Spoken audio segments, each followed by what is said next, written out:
Hey guys, I'm Nathan from Everything Pet. I have this ball python here, which happens to have an issue that I think everybody needs to know about, and how they can prevent it and what they can do to help fix it if it's not in its final stages. So this was surrendered to us. This ball python has gastroenteritis. Basically, you can think of it as sort of food poisoning that doesn't go away. It's a miserable thing for them to have. You can look, I don't want to move him too much because he's severely constipated. All his stomach tissue is really inflamed and it hurts to move him much. So I'm going to try to keep him as still as possible. But you can see the swelling right by my pinky here. This swelling is much bigger, and if you could feel the underside of this, you could feel probably 3-4 months worth of feces still sitting there. Alright, so gastroenteritis, how does this happen? This happens because none of the foods that we feed our feeders, meaning, I'm sorry buddy, mice, crickets, insects, rats, whatever it is, none of them have any good bacteria. So if you raise your own mice to feed your own snakes and you feed this garbage, also known as lab block, there's several companies that make it, you're going to have to supplement your mice. This not only happens to ball pythons, but it happens to bearded dragons. All these foods that they offer, every single one of them lack bacteria. Not only that, they lack what your dragon or your box turtle or your ball python actually need. So, for instance, that's just ridiculous. The ingredients on these are outrageous. How many times have you seen an iguana attack a corn plant or a wheat plant or a soy plant? So the important thing to know about these is that, like especially these moist ones, it's 80% water. So there's very little food in these. Now, not to completely dog these are useful if you're going on a road trip and you're bringing them with you, or you're going out of town and maybe for a day or two you can fill their bowl up with it. But this should not be a permanent diet. Anything in a package should not be a permanent diet for any reptile, ever. It just shouldn't be. So what this is when you feed this to your mice, or you feed those, I don't see them over here, but you feed those orange cubes that are in jars for crickets.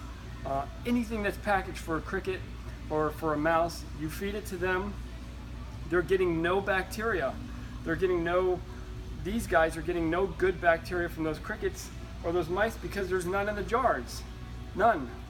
So what happens is this guy ran out of good bacteria to digest his food. That's what happened. So he ate, he was hungry, and then he realized he can't actually digest his food. He's moving around in my hand. He's trying to use the restroom, but he can't.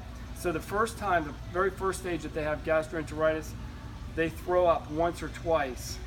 But after that, they can't throw up anymore because they don't have the strength to do it, because they've become so weak, same as us, like we get food poisoning.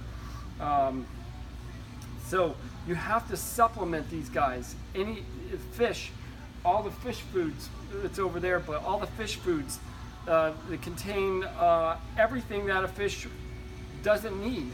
You have to supplement them with probiotics. It doesn't have to have, if you want to supplement your reptile or fish or dog or cat with probiotics, it doesn't need to have a picture of the animal on the jar. It doesn't. You can go to Walgreens and get it. It's the same thing no matter what. And it's the same with joint supplements as well. The joint supplements are minerals from earth. It doesn't have to have a picture of a dog on it. So if you feed this, every day to your reptile, you shouldn't.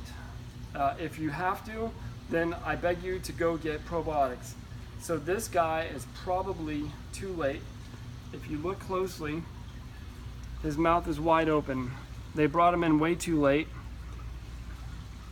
And what he's trying to do is he's trying to throw up, and he can't. It's really sad. So I will do everything I can to help him. But the way you can prevent this is Walgreens carries it. CVS most likely does as well. But you go and get children's or infant liquid probiotics. It's just in a little eyedropper jar. And when it's severe or it's just starting, you just pull the snake's gum down just a little bit. And you put one drop in, and then go to the other side, pull his gum down, his lip, down just a little bit, put one drop in, give that a second, and then do the same thing one more time. So 2 and 2, ultimately. And then for 5 days straight, you do that. And your snake will then poop within 10 days.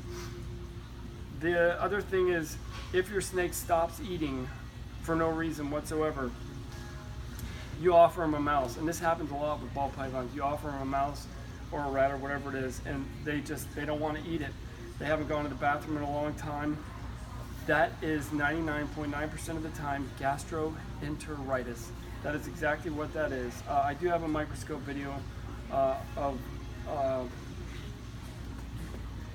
what I took when I did an enema that I can post later. I just have to dig for it, but it's gastroenteritis. So this should be a daily thing. Like, you should have like a gallon of water in a warm spot, and you could just put 1 drop of probiotics in a gallon of water, distilled water, and leave it warm for about a week, and that bacteria will grow. But the issue is the less you put in there, the longer it takes. So if you put like 20 drops into a gallon of distilled water, it's a lot better. And the good bacteria will grow quicker, and then you just use that water to refill their dish. That is all this is. At this point, there's no metronidazole won't work. There's nothing. There's no miracle cure from a veterinarian. Nothing like that. It is just a sad story. I'll do what I can to help him. I'm going to put him in some warm water. You notice how he's pushing against my hand. He wants to bite down on something because he's hurting really bad. I feel really bad. If he wants to bite me, he can bite me. I don't care. But you can see, when you start to see the spine and they're not eating anymore, that's exactly what the problem is. But you can prevent it. You can stop it. So we'll do everything we can for this guy that was surrendered to us. But stay away from this. Stay away from this stuff as often as you can. It's only good for like temporary use, and that's it. But you have to supplement fish, reptiles, frogs. It doesn't matter what it is. You have to supplement them with probiotics. There's a little thing called the Farm Act that our previous president had enacted. And basically, when you use Monsanto products in your products, you get a tax break on your federal income taxes.